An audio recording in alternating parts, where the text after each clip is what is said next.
As video game genres age, developers tend to reuse aspects of previous works as a medium to plant their new ideas within, allowing them to focus on creating new assets instead of reinventing agriculture every single time. In the past, there wasn't a default first-person shooter player controller, so many developers experimented with different styles to see what best resonated with their audiences. Nowadays, character controller styles have homogenized after developers discovered what players liked most.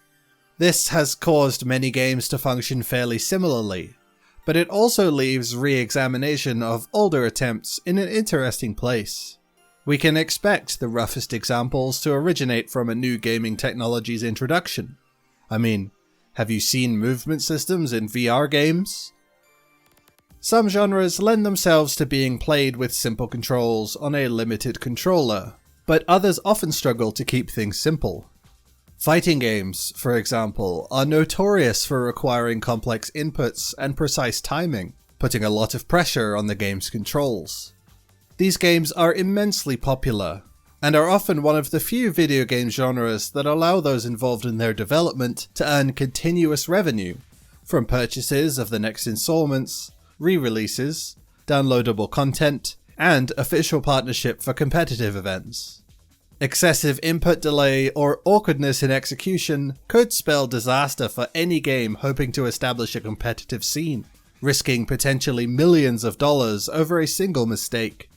In 1995, with the introduction of Sony's PlayStation, 3D rendering video game hardware was entering homes worldwide, signaling the beginning of the race to be the first to publish a fighting game for the new system that took advantage of the hardware capabilities. Shortly thereafter, Namco's Tekken would solidify itself as the most popular among these first 3D fighters, with its immaculate performance, stylish characters, flexible playstyles, and a surprisingly intuitive control scheme that assigned each of a character's limbs to its own dedicated button on the controller. 28 years later, Bandai Namco are about to add an 8th installment onto their Tekken franchise, an entry fans are very excited for after the success of Tekken 7. Inspired by this, as well as my randomizer's unflinching recommendation, I figured now would be the perfect time to see what all this Tekken stuff is about. And where better to begin than with the first game. Likely to be the biggest hurdle for most is the game's presentation. Early 3D has undoubtedly aged pretty poorly, and anyone seeking to replicate the visual style of the original PlayStation tends to draw inspiration from the system's later games, as well as taking some technical liberties. Modeling for games was obviously a totally new thing.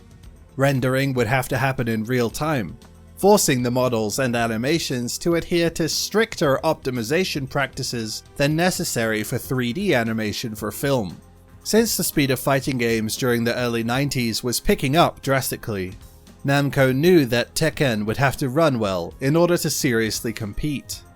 Tekken's director Seiichi Ishii's 1993 project Virtua Fighter was illustrative of this issue.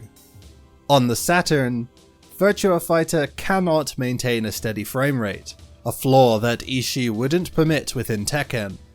As a result, all of the game's stages are flat, infinite arenas, with a scrolling background to represent the stage's location. Some of these, like the Fiji stage and the King George Island stage, seem to be hand-drawn artworks, while others, like Acropolis and Venezia, could just be photographs. Neither style is particularly exciting or interesting, and the lack of a stage select option in the versus mode signals to me that nobody at Namco felt strongly about any of these stages either. The stages have been made this way to allow for more processing capability for the game's character models. The majority of these models are genuinely really charming and characterful, even if I can count the polygons by eye. Of the 8 main roster characters, Law's permanently agape mouth is my only big complaint. Kazuya's design is iconic, and his outfits are great. I like Paul's sleeveless red gi and square hair, but I don't care much for the leather. Jack looks surprisingly good considering his exaggerated proportions, and King's leopard head fits naturally on his model. Nina and Michelle look really good too, though Michelle's casual outfit is a little bland in terms of palette. She's also called Michelle Chang, despite the Native American themes in her primary outfit and ending animation, which is a bit strange. Yoshimitsu completes the 8 primary characters, and while his armor looks okay, I feel like how he holds his tiny sword seems very awkward. He only ever uses it when a specific command is input, so he could have just sheathed it the whole time otherwise. There are 10 other characters in the game, whose visual designs are a mixed bag. Ganryu is a solid-looking low-poly sumo wrestler, while Kuma's model is rough. Poor Bear doesn't even look good in the renders. Holy Jesus! What is that? What the? I can definitely see how people thought this was a guy in a suit and not an actual bear. And then there's also Heihachi's grinder profile picture. I understand that P-Jack is an incomplete version of Jack, but he looks much more like an action figure than any fictional military robot I've ever seen. Wang is the game's plain old man. Lee is trying to get into one of those K-pop boy bands with 20 members. And Anna is unfortunately just as bland as Michelle's palette. The menus in this game are awful. They aren't particularly pretty, they're arranged in strange ways, and if the arcade mode is selected, the player can't back out to the main menu. The only way back is to reset the game entirely, or pick a character and lose the first fight. Though, I suppose the menus aren't the main draw of the game. Fighting games live and die by their controls, and while it has its problems, Tekken's controls on PS1 are surprisingly solid. Triangle and square control a character's arms, while circle and cross control their legs. Movement and blocking are all performed on the D-pad, the PlayStation's Achilles heel. The D-pad buttons are brutal. I hate them so much. How many other controllers give you calluses? Movements are mostly done through tapping forward or backward instead of holding the direction down, with subsequent taps triggering different movement speeds. There isn't any real sidestepping yet, aside from Heihachi changing his angle of attack, which doesn't really do anything except show off that this is indeed a 3D game.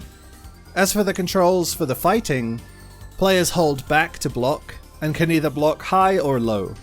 Blocking high leaves the player vulnerable to lows, while blocking low leaves them vulnerable to overheads. Which attacks are lows is pretty obvious, but determining which attacks are overheads is less clear, though fortunately most overheads won't lead into a combo or a knockdown. There are methods to beat blocking outright, but generally the neutral game involves a lot of blocking and repositioning, as both characters try to move into a range to hit their opponent with a move that passes their block, while also avoiding being hit themselves. There are a handful of attacks that are truly unblockable, as well as grabs that beat blocking, and some other moves that briefly stun a blocking opponent. Fully unblockables are very slow and easily punishable, so they aren't really worth worrying about, but grabs are pretty good when they actually hit. To input a grab, the player needs to know which series of button presses results in the move they want. It isn't as simple as just pressing the grab button. These inputs are often different depending on the character, and the player either needs to memorize all possible inputs, or at least have a list of moves open somewhere. The manual lists a handful of special input attacks that each character might have, but it doesn't include all of them, so I referred to a list I found online. A standard grab input typically uses triangle and square pressed simultaneously, which I found easier to press with my index and ring fingers, instead of trying to press both with just my thumb. I'm unsure if this is a failure on the game's part, not using the L or R buttons at all, or the controller's design, but either way, I definitely felt the game would play better on a stick. Inputting the directional components of the special attacks would also be way easier on a stick. Pressing forward, down, and down forward in sequence is Kazuya's entire game plan, and hitting that with the thumb took some time to get used to. The rest of the cast vary in terms of technical requirements that leave a fair amount of space for skill expression, as well as a pathway from simpler to more complex playstyles.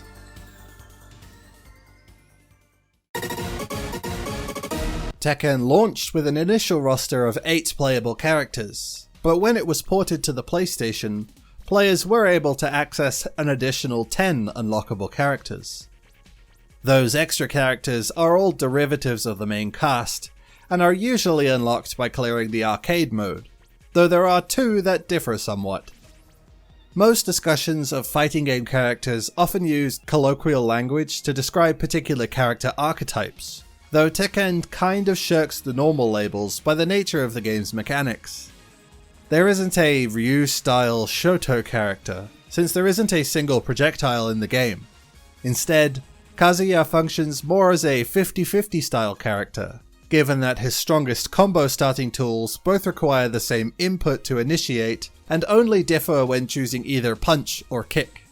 Opponents have to guess which height is the correct one to block, else they'll be eating Kazuya's full damage. Paul, in contrast, hopes to bully his opponent into blocking low with the threat of his incredibly painful 2-hit combo. Unfortunately, what Paul actually gets from forcing his opponent to block is barely worth worrying about.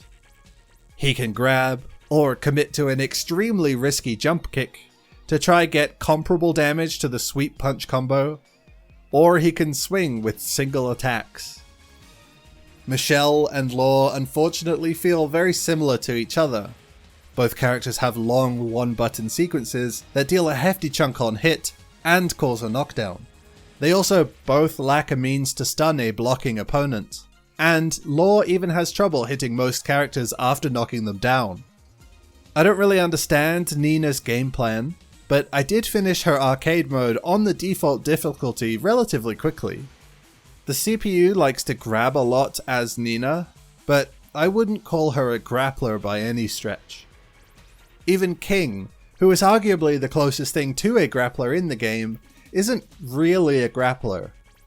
He has more grabs than anyone else, but I found his more standard moves to be just as effective as any other fighters. King's elbow attack also stuns on block, so getting in to deal damage is fairly easy, unlike a typical grappler. Yoshimitsu functions similarly to Kazuya in that his main game plan revolves around forcing the opponent to guess between one of 2 options. Except in Yoshi's case, the guessing revolves around whether the second kick is going to come out or not. The fact he has sword swings that are unblockable is entirely irrelevant to anybody picking Yoshimitsu. Even the CPU doesn't try it. They're just unreasonably slow to start, and Yoshi doesn't even have moves that'd realistically lead into hitting a sword swing. Jack functions as a keep-away character on account of his massive stature and long arms. The guy just swings normals, and most characters have to respect him doing it. Well, most characters that aren't Jack. Which sounds strange, but there are the additional characters to mention, a bunch of whom are Jack. P-Jack is obviously Jack. Kuma is also Jack. Even Gunryu is Jack. Kuma and Gunryu aren't exact copies, but they use almost all of Jack's moves. Gunryu's arms are shorter than Jack's, but he has a few sumo-themed moves to set him apart. Kuma, on the other paw, has the longest arms in the game. So long, in fact, that it's possible to tech lock a knockdown opponent to death, including hitting them if they don't tech. It's super cheap, but I was able to beat the arcade mode extremely fast this way, though doing it as Kuma doesn't actually reward anything.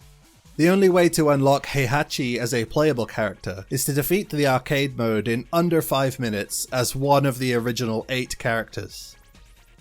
On the default difficulty, and using the standard 2-round matches, I couldn't finish all 10 matches in the time limit without taking advantage of Kuma's tech trapping. So in order to unlock Heihachi, I had to drop the rounds to 1 per match, and learn to actually play as Kazuya. I had been playing as Armor King a lot prior to discovering Kuma, since I liked using King's elbow attack to stun blocking opponents, and then follow that up with Kazuya's powerful uppercut. Both of these moves are present on Armor King, so it felt natural. That being said, Armor King most definitely isn't the best of these unlockable sub-bosses. Lee is Kazuya's penultimate fight in arcade mode, though he derives most of his attacks from Law. Unlike Law, however, Lee's kicking string doesn't have to end. The guy just keeps going, and it can't be ducked like whenever Law gets swinging. Finally, there was one character that I saw but never managed to unlock. In order to play as the final character, the player needs to perfect the shoot 'em up minigame they can play while the game boots. It's fairly long, and honestly, it isn't that fun. And any mistake forces a restart. But if you manage it, you can unlock and play as the final character in the game, Devil Kazuya, who is just Kazuya, but purple. What a prize! Fighting game single-player content is always a little thin, and Tekken is predictably rather limited. There's no versus mode against the CPU. There isn't a story mode. There isn't even an easy way to access the shooter game mode without resetting the console. The only option is arcade mode, which is slightly different depending on the chosen character. Arcade mode involves fighting each of the 8 main cast characters consecutively in a random order, with the CPU strength getting slightly higher with each new character. Then, the 9th match is against the chosen character's specific sub-boss, followed by the 10th match against Heihachi, victory in which earns the player an ending animation, provided they're playing one of the main cast.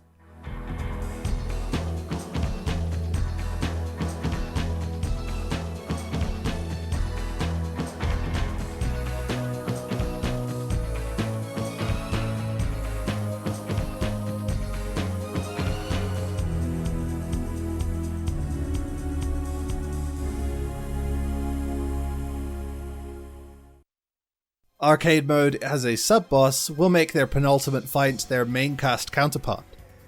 So, Armor King's 9th fight is against King, Kuma fights Paul, Lee fights Kazuya, etc. Heihachi's arcade mode is different by randomly ordering the sub-bosses instead of the main cast, before Kazuya transforms into his devil form for the finale. This is the only way to fight against the CPU sub-boss while playing as a character that isn't assigned to their main cast counterpart. So if a player wanted to play Gun Ryu vs Anna, they'd need to find a friend to play with. Gross. I did find the arcade mode to be enjoyable at least, but without a greater goal like a tournament or something, once I made it through a few times as the characters I liked, the game's content basically ran out of stuff. I couldn't even do the same Iron Man challenge I did when I played Dawn of War to get more out of my playtime. And as funny as some of the ending animations might be, I didn't laugh every time Kazuya smiled at me. As a starting point for fighting games, there are plenty of worse options besides Tekken. It lacks a tutorial, and it isn't likely you'll be able to get many opportunities to play against other people, but the game is simple to understand, while also having some hidden depth to explore with the right time commitment. For someone who has put any time into a standard fighting game, there's nothing really here aside from the historic perspective. All the things in Tekken are things any intermediate player would already be well aware of, even if they've only ever played 2D fighters. Aside from some mild juggling techniques, the top end of the first Tekken game isn't particularly complex. It's impressive, but I think the third game is the landmark of the series for a reason. At almost 30 years old, Tekken still controls remarkably well, runs immaculately, and laid the foundations for one of the genre's most beloved franchises. It isn't as visually revolutionary as it used to be, nor is it the pinnacle of gameplay expression, but for something that was among the first of its kind, Tekken is remarkably flawless. In a modern context, Tekken serves as more of a niche tutorial than a competitive platform. but it wasn't ever that competitive anyway. The character designs are simple, but still mostly great, and the animated endings are still relevant even now. The game is most certainly antiquated, and the series will move further away from this basis with each new entry, but if you've ever been curious about the origins of an iconic series, Tekken is totally tolerable, and definitely has a value in retrospect.